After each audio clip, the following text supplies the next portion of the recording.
Jumpa lagi di Opini Budiman.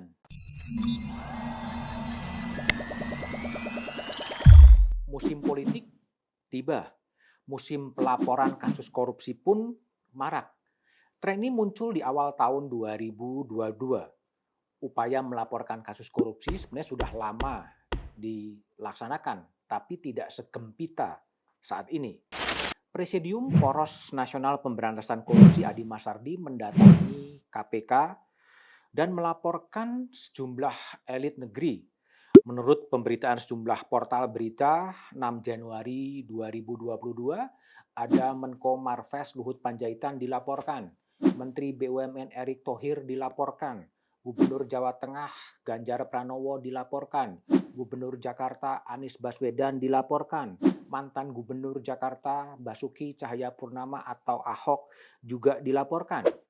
Menyusul kemudian dosen dan aktivis dari Universitas Negeri Jakarta juga datang ke KPK untuk melaporkan Gibran dan Kaesang. Jika para aktivis melaporkan dan memilih KPK sebagai tempat pelaporan, Menteri BUMN Erick Thohir memilih datang ke Kejaksaan Agung. Erick Thohir kemudian membawa dugaan kasus korupsi Asabri dan kasus korupsi Jiwasraya. Dua kasus itu tengah diadili dan sudah diadili oleh pengadilan. Selanjutnya, Erick juga membawa dugaan kasus korupsi Garuda ke Kejaksaan Agung. Dengan diadilinya kasus Jiwasraya dan kasus Asabri menunjukkan bahwa pelaporan dari Erick itu didasarkan pada bukti yang valid. Bukan hanya Erick, Menteri Koordinator Politik Hukum dan Keamanan Mahfud MD juga menengarai bahwa ada dugaan tindak pidana korupsi dalam kasus satelit komunikasi Kementerian Pertahanan slot Orbit 123. Jaksa Agung ST Burhanuddin kemudian menegaskan bahwa lembaganya sedang menyelidiki kasus tersebut. Jaksa Agung menyebutkan dalam penyelidikan tersebut, Kejaksaan Agung sudah menemukan cukup bukti untuk meningkatkan kasus ke penyidikan. Dalam waktu dekat akan naik ke penyidikan, dalam 1 atau 2 hari ini kami akan tindak lanjuti, ujar Burhanuddin di Kejaksaan Agung. Publik tentunya menunggu cerita-cerita berikutnya. Serial pelaporan kasus korupsi itu sesuai dengan semangat TAP MPR nomor 11 MPR 1998 tentang penyelenggaraan negara yang bersih dan bebas korupsi, kolusi, dan nepotisme. Dan juga sejalan dengan peraturan pemerintah nomor 43 tahun 2018 berjudul Tata Cara Pelaksanaan Peran Serta Masyarakat dan Pemberian Penghargaan dalam Pencegahan dan Pemberantasan Korupsi. Peraturan pemerintah itu ditandatangani oleh Presiden Jokowi. Memang akan banyak tafsir-tafsir di balik pelaporan-pelaporan itu. Manuver dengan pelaporan-pelaporan tersebut tentunya tergantung pada motivasi. Ada yang menafsirkan ini sebagai sebuah gerakan politik untuk memojokkan calon tertentu. Ada juga yang menafsirkan ini adalah gerakan moral untuk pemberantasan korupsi.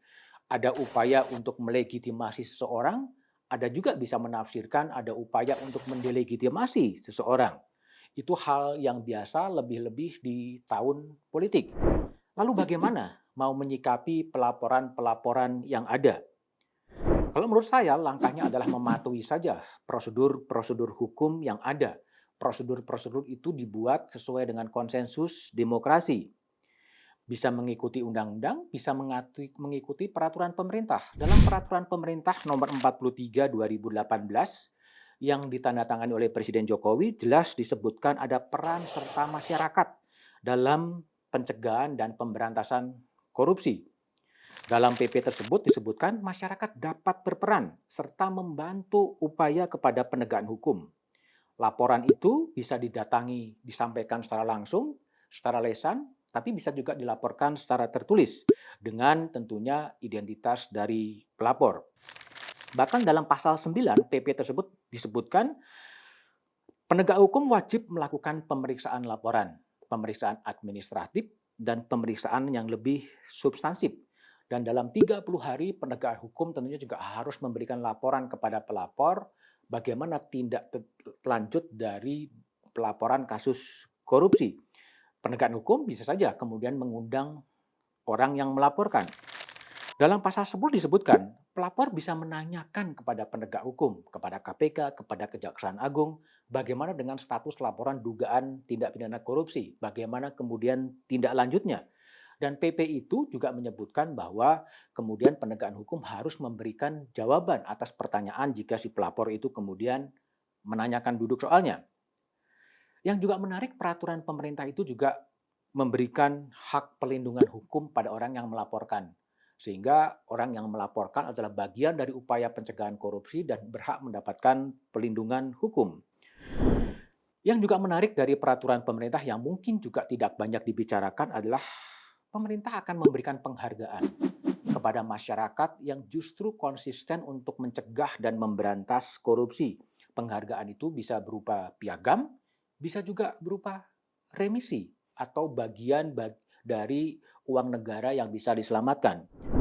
Ada premi, bukan remisi, ya. Ada premi yang disebutkan bahwa pelapor yang kemudian bisa ikut dalam memberantas tidak pidana korupsi, dia akan mendapatkan 2 per mil dari total kerugian negara yang bisa diselamatkan, dengan premi terbesar adalah 200 juta. Jadi pemerintahan Presiden Jokowi memberikan ruang partisipasi publik yang besar kepada publik untuk ikut mencegah, untuk ikut melaporkan tindak pidana korupsi kepada penegak hukum. Kredibilitas sebuah laporan tentunya akan dilihat nanti setelah kemudian penegak hukum meneliti secara administratif, secara substantif, serta bukti-bukti yang kemudian dilaporkan. Selain soal aspek hukum formal, tentunya negara ini dibangun juga aspek-aspek etika, aspek-aspek fasun politik, kepantasan, dan kepatutan dalam menjalankan pemerintahan. Kita tunggu saja bagaimana drama-drama pelaporan itu, tetapi untuk mendukung agar kondisi negeri ini lebih baik, tolong bantu negeri ini dengan tidak melakukan korupsi.